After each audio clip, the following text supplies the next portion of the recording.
ओम शांति बाबांकर महाभाग्य आज डेट 26 जुलाई 2024 प्राप्त मुरली ओम शांति अव्यक्त बापदादा आज अव्यक्त मूल्य निजर भाग्य को एवं प्राप्ति गुड़िक को स्मृति रे रखी सर्वदा हर्षित व संतुष्ट रुह। दृष्टि वृत्ति एवं प्रवृत्ति द्वारा संतुष्टतार अनुभव कराओ। को प्रकार करिबा आज बापदादा सबो पिला को देखी खुशी हेउछंती। प्रत्येक संतान परमात्मा स्नेह द्वारा आसी पहुंच जाइछंती। तेणु आज बापदादा सबो पिलांकर मस्तकरे भाग्यर रेखा गुड़िक को देखुछंती। एभली भाग्य एवं एते बड़ भाग्य सारा कल्प भितरे आउ काहाको भी मिलु नाही। काहेकि ना तुम मानको भाग्य देला वाला स्वयं भाग्य विधाता अटंती। समस्तंकर मस्तकरे प्रथमे तो चमकुथिबा तारकार भाग्य चमकुछि। मुखरे मधुर बाणीर रेखा चमकुछि। ओठरे मधुर स्मृति हास्यर रेखा चमकुछि। दिल भितरे दिलाराम बाबांकर स्मृति रे लवलीन हबार रेखा चमकुछि। हाथ दुईटे सर्व संपत्तिर श्रेष्ठतार रेखा चमकुछि। पादरे प्रति कदमरे पद्मर रेखा चमकुछि। एबे विचार कर एभली भाग्य अन्य काहार अछि कि? सेथिपाई तुम मानकर स्मारिक चित्र गुड़िकर मध्य भाग्यर वर्णना हेबारे लागिछि एवं एही भाग्य स्वयं भाग्य विधाता बाबा निजर प्रत्येक संतान पाई तैयार करछंती। बाप दादा प्रत्येक संतानर भाग्य को देखि समस्त को अभिनंदन देउछंती। वाह पिला माने वाह। एवं एही भाग्य केवल एही संगम जुगरे ही मिली थाए एवं साथी रे चली थाए। संगम जुगर सुख सबु जुग ठारू श्रेष्ठ अटे। सत्य जुगर भाग्य मध्य संगम जुगर पुरुषार्थर प्रालब्ध अटे। सेथिपाई संगम जुगर प्राप्ति सत्य जुगर प्रालब्ध ठारू मध्य अधिक। तेणु निजर भाग्य भितरे हजि जाओ। जहा भी हेउथाओ जदि निजर भाग्य को स्मृति रे आनिब तेबे मन भितरु कौन बाहरिब? जहा भी परिस्थिति हेइथाओ किंतु मन रे भाग्यर स्मृति आनिब। मन भितरु कौन बाहरिब? वा मोर भाग्य, वा मोर भाग्य। काहेकि ना स्वयं भाग्य दाता तुमर पिता अटंती। तेणु भाग्य दातांक द्वारा तुम समस्त को निजर भाग्य मिले।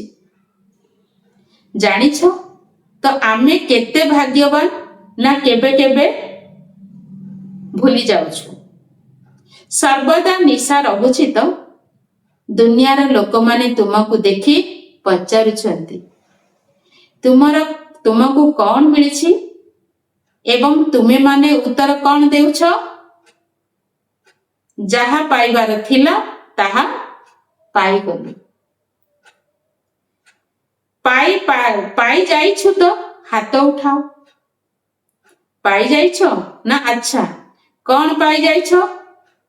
गर्वर सहित कहूछ कौनसी अप्राप्त वस्तु नाही। एही निशा रहुछि ना? एवं मिलिछि मध्य किपरि? केवल बाबा को जानिगल मानिगल एवं निजर करिनेन। बाबा को जानिगल बाबा को मानिगल एवं बाबा को निजर करिनेन। तेणु भाग्य मिलिगला। एही भाग्य को जेते जेते स्मृति रे आनुथिबो सेते बेले हर्षित हेउथिबो। भाग्यवान आत्मार चेहरा सर्वदा हर्षित रहिबो नुहे रहुछि। सेमानकर दृष्टि तांकर वृत्ति एवं घर गृहस्थरे ସର୍ବଦା ସନ୍ତୁଷ୍ଟ ଆତ୍ମା ହୋଇ ନିଜେ ମଧ୍ୟ ସର୍ବଦା ସନ୍ତୁଷ୍ଟ ରହୁଥିବେ ଏବଂ ଅନ୍ୟ ଆତ୍ମା ମାନଙ୍କୁ ମଧ୍ୟ ସନ୍ତୁଷ୍ଟ କରୁଥିବେ। ତେବେ ତୁମେ ସମସ୍ତଙ୍କୁ ସନ୍ତୁଷ୍ଟତାର ନିଶା ରହୁଛି ନା? କାହିଁକି ନା ସନ୍ତୁଷ୍ଟତାର ଆଧାର ହେଲା ସର୍ବ ପ୍ରାପ୍ତି। ଅପ୍ରାପ୍ତି ଅସନ୍ତୁଷ୍ଟତାର ଆଧାର ଅଟେ। ତେବେ ତୁମେ ମାନେ କଣ ଅନୁଭବ କରୁଛ?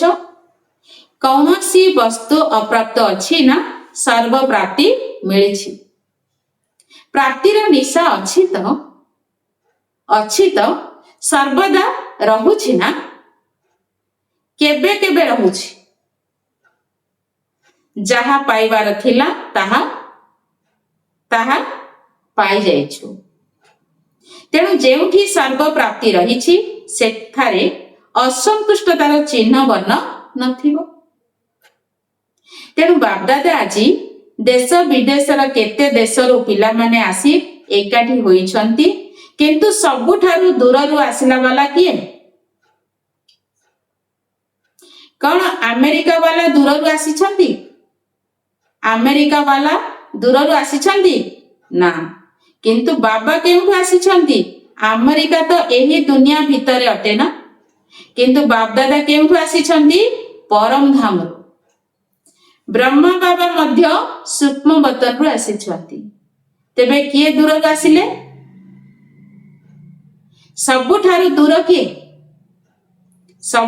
ଦୂର କିଏ? ଏହା ହେଉଛି ପିତା ଏବଂ ସନ୍ତାନ ମାନଙ୍କର ସ୍ନେହ ଭରା ସୁନ୍ଦର ଦୃଶ୍ୟ। ତୁମେ ମାନେ କହିଲ ମେରା ବାବା ଏବଂ ବାବା କହିଲେ ମେରା ବଚ୍ଚା। କେବଳ ଜଣକୁ ଜାଣିବା ଦ୍ୱାରା କେତେ ସମ୍ପତ୍ତି ମିଳିଗଲା। ଦୁନିଆର ଲୋକମାନେ ସୁଖ ପାଇବା ପାଇଁ, ଶାନ୍ତି ପାଇବା ପାଇଁ କେତେ ଖୋଜୁଛନ୍ତି। ଶାନ୍ତି କେଉଁଠି ମିଳିବ, ସୁଖ କେଉଁଠି ମିଳିବ, କିନ୍ତୁ ତୁମ ମାନଙ୍କର ଜୀବନ ହିଁ ସୁଖ ଶାନ୍ତି ସମ୍ପନ୍ନ ହୋଇଯାଉଛି। ବାପଦାଦାଙ୍କୁ ପଚାରୁଛ ନା, ବାପଦାଦା କଣ ଚାହୁଁଛନ୍ତି?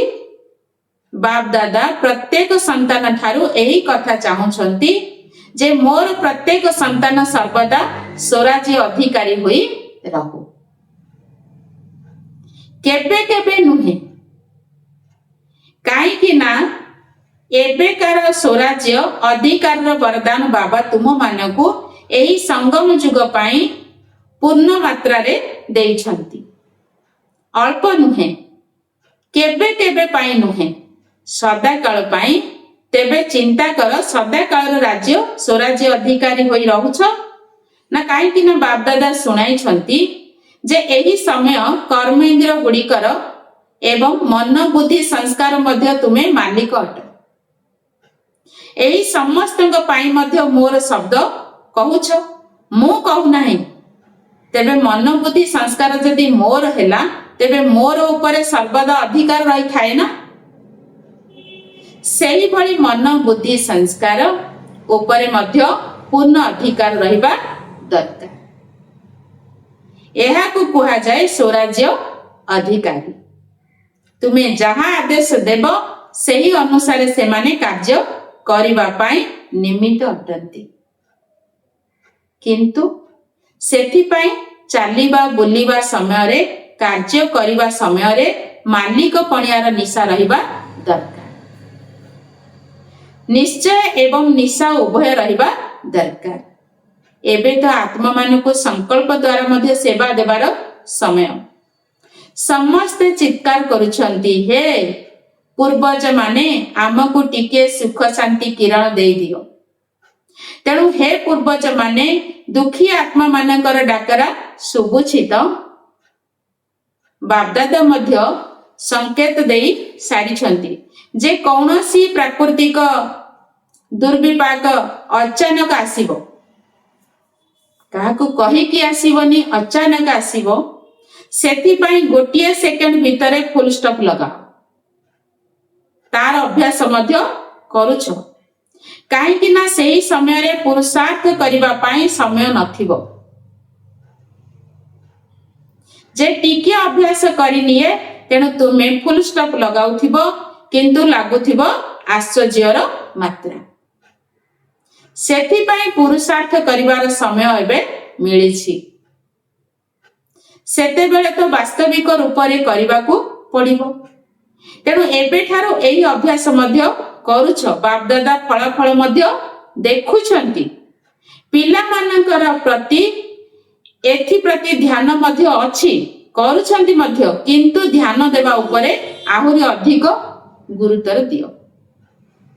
ଦେଖ ପୁରୁଷାର୍ଥ କେତେ ସହଜ ଅଟେ। ମୁଁ ବି ବିନ୍ଦୁ ଲଗାଇବାକୁ ହେବ। ବାବା କହିଲେ ମୁଁ ଶବ୍ଦକୁ ବି ବିନ୍ଦୁ ଲଗେଇବା। ବିନ୍ଦୁ କେବଳ ଗୋଟିଏ ଧ୍ୟାନ ଦେବାକୁ ପଡ଼ିବ। ବାପଦାଦା ଆଜି ପିଲାମାନଙ୍କୁ ଗୋଟିଏ ବିଶେଷ ଉପହାର ଦେଉଛନ୍ତି। ପିଲାମାନେ, ମୁଁ ତୁମମାନଙ୍କ ସାଥିରେ ସର୍ବଦା ରହିଛି। ବାବା କହିବା ମାତ୍ରକେ ପିଲାମାନଙ୍କ ପାଇଁ ବାବା ସର୍ବଦା ହାଜିର ଅଟନ୍ତି। ଯେଉଁଭଳି ଗାୟନ ରହିଛି, ହାଜର ହାଜିର ଅଟନ୍ତି, ସର୍ବବ୍ୟାପୀ ନୁହନ୍ତି, କିନ୍ତୁ ପିଲାମାନଙ୍କ ପାଖରେ ହାଜର ବାବା ହାଜିର ଅଟନ୍ତି। ତେଣୁ ସର୍ବଦା ବିଜୟୀ ହୁଅ, ସର୍ବଦା ବିଜୟୀ ହୁଅ। ତେଣୁ ସର୍ବଦା ବିଜୟୀ ହୁଅ। ଯେଉଁଠି ଭଗବାନ ସାଥିରେ ଅଛନ୍ତି ସେଠାରେ ବିଜୟୀ ହେବା କଣ ବଡ଼ କଥା। ତେଣୁ ହିନ୍ଦୀରେ ଗୋଟିଏ କହାବତ ଅଛି, जिसका साथी है भगवान इसको क्या करेगा आंधी और तूफान। केवल जदि मेरा बाबा कहिल तेबे निश्चित विजयी अट। सेथिपाई सर्वदा विजयी अट। ଯେଉଁମାନେ ସର୍ବଦା ଯୋଗଯୁକ୍ତ ରହୁଛନ୍ତି ତାଙ୍କ ପାଇଁ ତ ଅତି ସହଜ ଅଟେ। କାହା ପାଇଁ ଅତି ସହଜ? ଯେଉଁମାନେ ଯୋଗଯୁକ୍ତ ରହୁଛନ୍ତି। ମୁସ୍କିଲ ନୁହେଁ, ଯେଉଁଠି ଭଗବାନ ଅଛନ୍ତି ସେଠାରେ ବିଜୟ ସୁନିଶ୍ଚିତ ଅଟେ। ତେଣୁ ଆଜି ବାପଦାଦା ପିଲାମାନଙ୍କୁ ଦେଖି ଖୁସି ହେଉଛନ୍ତି ଯେ କେତେ ସ୍ନେହର ସହିତ ଏବଂ କେଉଁ ସାଧନ ଦ୍ୱାରା ଅଛନ୍ତି।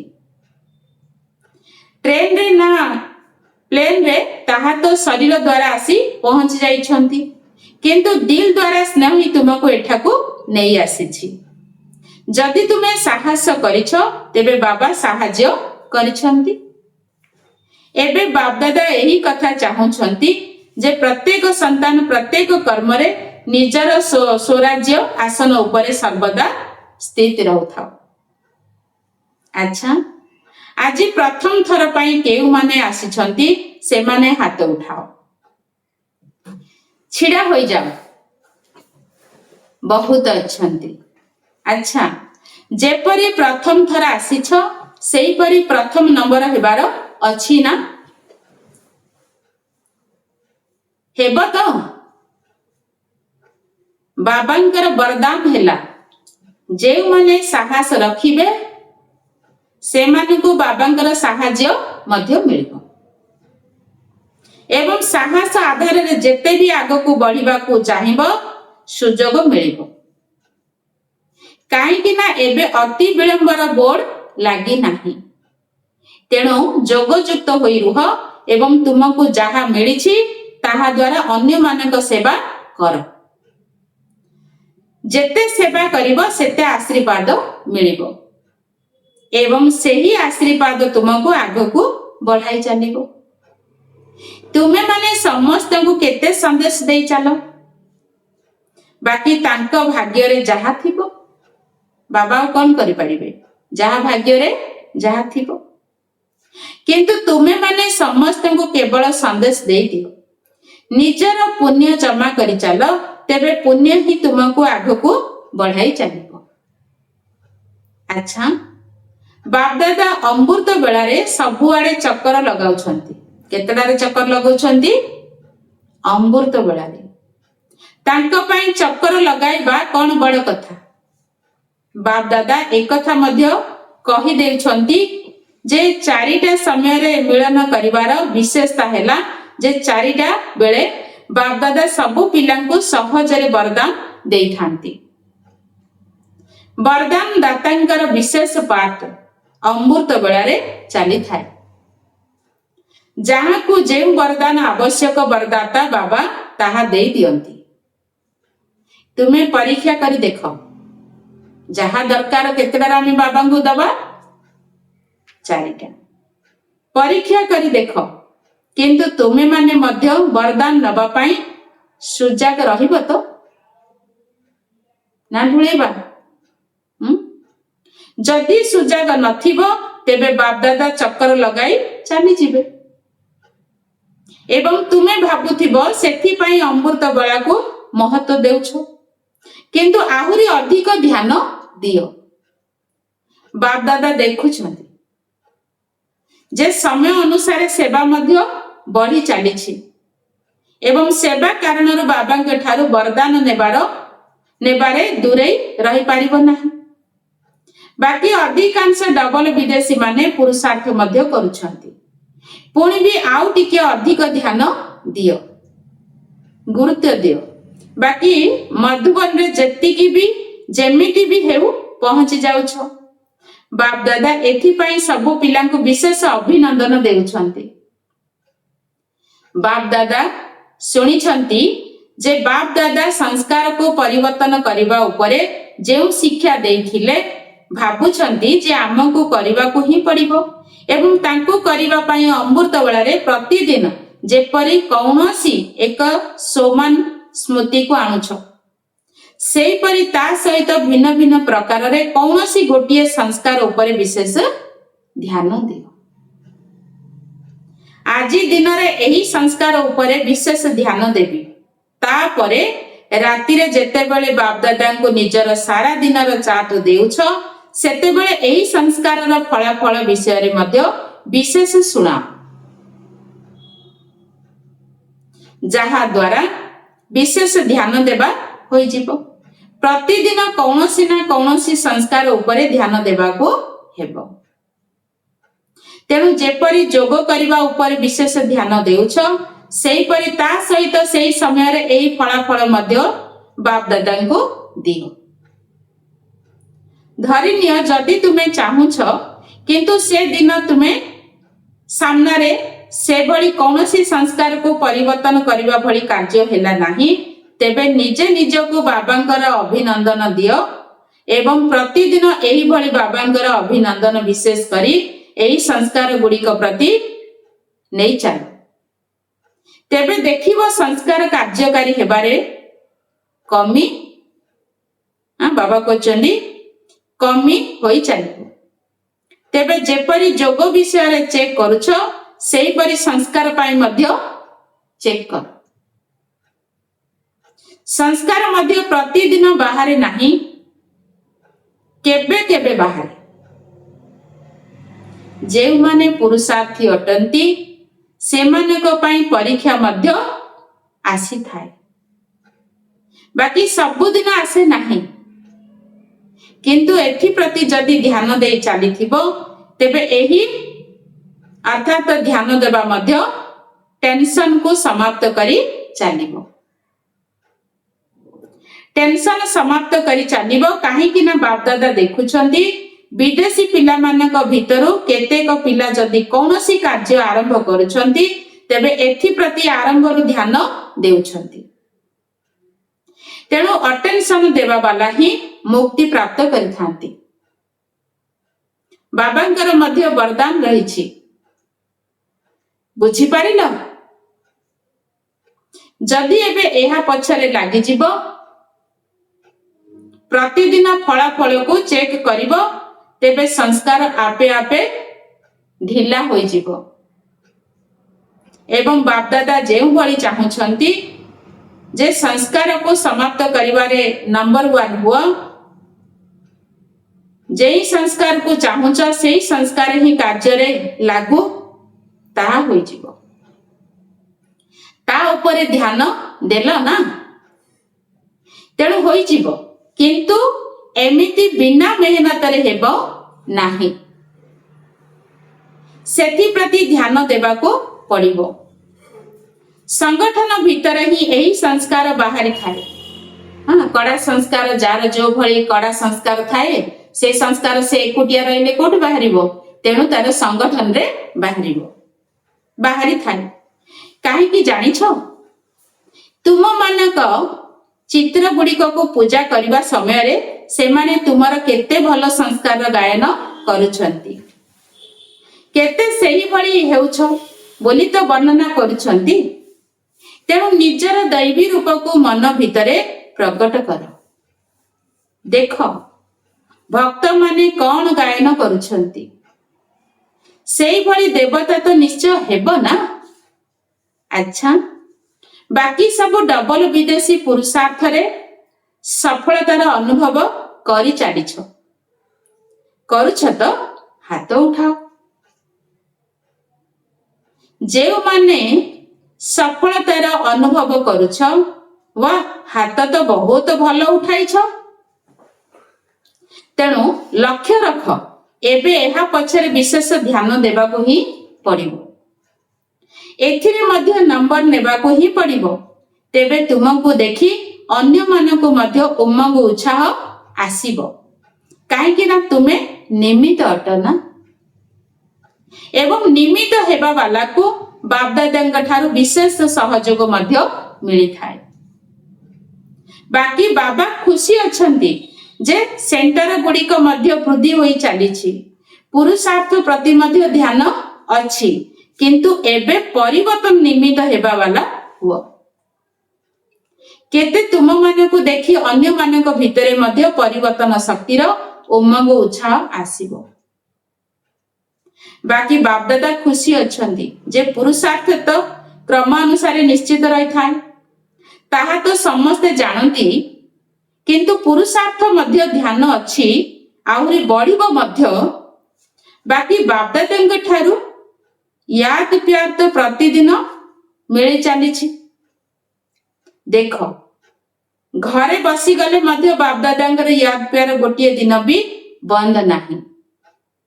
ଯଦି ପ୍ରତିଦିନ ବିଧି ପୂର୍ବକ ମୁରଲି ପଢୁଛ, ତେବେ ପ୍ରତିଦିନ ୟାଦ ପ୍ୟାର ନିଶ୍ଚିତ ମିଳିଛି। ମୁରଲି ନ ପଢିଲେ ୟାଦ ପ୍ୟାର କେମିତି ମିଳିବ? ଗୋଟିଏ ଦିନ ବି ୟାଦ ପ୍ୟାର ଦବା ବନ୍ଦ କରୁନାହାନ୍ତି। ମିଳୁଛି ନା? କଣ ମିଳୁଛି ନା ନାହିଁ? ପ୍ରତିଦିନ ୟାଦ ପ୍ୟାର ମିଳୁଛି। ସମସ୍ତଙ୍କୁ ମିଳୁଛି ନା? ଏହା ହେଉଛି ବାପଦାଦାଙ୍କର ସ୍ନେହର ପ୍ରତୀକ। ଯଦି ମୁରଲି ମିସ୍ କରିବ, ତେବେ ୟାଦ ପ୍ୟାର ମଧ୍ୟ ମିସ୍ ହେବ। କେବଳ ମୁରଲି ମିସ୍ କରିଲ ନାହିଁ, କିନ୍ତୁ ବାପଦାଦାଙ୍କର ୟାଦ ପ୍ୟାର ଏବଂ ବରଦାନକୁ ମଧ୍ୟ ମିସ୍ କରିଲ। ମୁରଲି ତ ପଢି ବି ଦେବ, ପୁଣି ବି ୟାଦ ପ୍ୟାର ନେବା ପାଇଁ ଯେଉଁ ସମୟ ନିର୍ଦ୍ଧାରିତ ହୋଇଛି ତାହା ତ ମିସ୍ ହେଲା ନା। ତେଣୁ ତୁମମାନଙ୍କର ଉମଙ୍ଗ ଉତ୍ସାହ ରହିଛି, ସେଥିପାଇଁ ବାପଦାଦା ଖୁସି ବି ଅଛନ୍ତି। ଆଚ୍ଛା, ତୁମ ଭିତରେ କେହି ମୁରଲି ମିସ୍ କରିବା ବାଲା ଅଛି କି? ଡବଲ ବିଦେଶୀଙ୍କ ଭିତରେ ଅଛନ୍ତି କି? କିଏ ଅଛ ଯିଏ କି ମୁରଲି ମିସ୍ କରୁଛ? କୌଣସି କାରଣରୁ ମିସ୍ କରୁଛ? କେହି ନାହାନ୍ତି? କେହି ମିସ୍ କରୁନାହାନ୍ତି? ଜଣେ କେହି ହାତ ଉଠାଉଛନ୍ତି। ଏବେ ଆଉ ମିସ୍ କରିବ ନାହିଁ। ନିଶ୍ଚିତ ଶୁଣିବ, ପ୍ରମିସ୍ ନିଅ। ଚାहे ଫୋନ ଦ୍ୱାରା ପଛରେ ଶୁଣ, ଯଦି ପଢି ପାରୁ ନାହିଁ ତେବେ ମିସ୍ ବି ଶୁଣ। କେମିତି ବି ଶୁଣ, ନିଶ୍ଚିତ। ହଜିଲା ନିଶ୍ଚୟ ପଢୁ। ଆଚ୍ଛା, ବାକି ଯେଉଁମାନେ ବି ସଭାକୁ ଆସିଛନ୍ତି, ନୂଆ ମଧ୍ୟ ଅଛନ୍ତି, ତେବେ ଏହି କଥାକୁ ପକ୍କା ପକ୍କା ପକ୍କା କର। ଲେଖିକରି ମତେ କେବେ ବି ମୁରଲି ମିସ୍ କରିବାର ନାହିଁ। କାହିଁକି ନା ବାବା ପ୍ରତିଦିନ ପରମଧାମରେ, ବାବା କହିଛନ୍ତି ପ୍ରତିଦିନ ପରମଧାମରୁ ଆସୁଛନ୍ତି। କେତେ ଦୂରରୁ ଆସୁଛନ୍ତି? ପିଲାମାନଙ୍କ ପାଇଁ ଆସୁଛନ୍ତି ନା। ଯେପରି ବାବା କେବେ ବି ମୁରଲି ମିସ୍ କରୁନାହାନ୍ତି, ପିଲାମାନଙ୍କୁ ମଧ୍ୟ ସେହିପରି ମୁରଲି ମିସ୍ କରିବାର ନାହିଁ। ଆଚ୍ଛା, ଏବେ ଯେଉଁମାନେ ବି ମଧୁବନକୁ ଆସୁଛ, ସେପରି ପ୍ରଥମେ ଫର୍ମ ପୂରଣ କରୁଛ, ସେଥିରେ ଏକଥା ମଧ୍ୟ ଲେଖ ଯେ ମୁରଲି ପ୍ରତିଦିନ ଶୁଣିଛି ନା। केते दिन मिस करिछि मंजूर तो जहा को मंजूर अटे से माने हाथ उठाओ मधुबन वाला मध्य हाथ उठाओ कौनसी भी कारण मुरली मिस करिवार नाही जदि मुरली मिस कल तेबे मधुबन जिबार नाही जेपरी भोजन केबे भी मिस करू नाही सेही परी एहा मध्य भोजन अटे ना ताहा हेला शरीरर भोजन एहा हेला आत्मार भोजन भल लागिला तो जेउ माने नुआ करी मध्य आसीछंती आसीबाकू तो मिलिछि ना सेमानको मध्य एही नियम को पालन करिबाकू हेबो जेपरी अन्य सब नियम रहिछि सेही परी एहा मध्य नियम अटे ब्राह्मणर अर्थ हेला मुरली सुनाइबा वाला और सेवा करिबा वाला अच्छा एबे सबु आडर पिला मानकु बाप दादा याद प्यार देबा सहित अभिनंदन मध्य देउछंती सर्वदा उमंग उत्साहर सहित आगको बढ़ुछ एवं बढ़ी चली थाओ केबे भी निजर उमंग उत्साह कौनसी भी कारणरू कौनसी कथारे कम कर नाही कथा तो अनेक आसीबो किंतु पुरुषार्थ एवं बाबांकर स्नेह एहा निजर अटे सेथि पई केबे भी निजर बुद्धि को बाबांक व्यतीत अन्य कौनसी कथारे व्यस्त रख नाही बाबा एवं बाबांकर मुरली एवं बाबांक द्वारा जेउ सेवा मिलिछि ताकू करी चली था अच्छा एबे कौन करिबु कहिबु साथी रे तो रहिबा को पड़िबो ना छुट्टी नेउछु बोली तो केही कहि पारिबु नाही साथी होई रहिबा साथी होई जीवा एवं साथी होई आसीबा अच्छा एबे समाप्ति आज का वरदान शक्ति स्वरूप स्मृति द्वारा पतित संस्कार को नाश करुथिबा काली रूपधारी भव शक्ति स्वरूप स्मृति द्वारा पतित संस्कार को नाश करुथिबा काली रूपधारी भव सर्वदा निजर एही स्वरूप स्मृति रे रहु जे मु सर्वशास्त्रधारी शक्ति अटे मो भली पतित पावनी आत्मा उपरे कौनसी पतित आत्मार दृष्टिर छाई मध्य पड़ी पारिबो नाही पतित आत्मार पतित संकल्प मध्य चाली पारिबो नाही एभली निजर ब्रेक शक्तिशाली हेबा दरकार जदि कौनसी पतित आत्मार प्रभाव पड़ुछि तेबे एहार अर्थ हेला तुमे प्रभावशाली होई नाही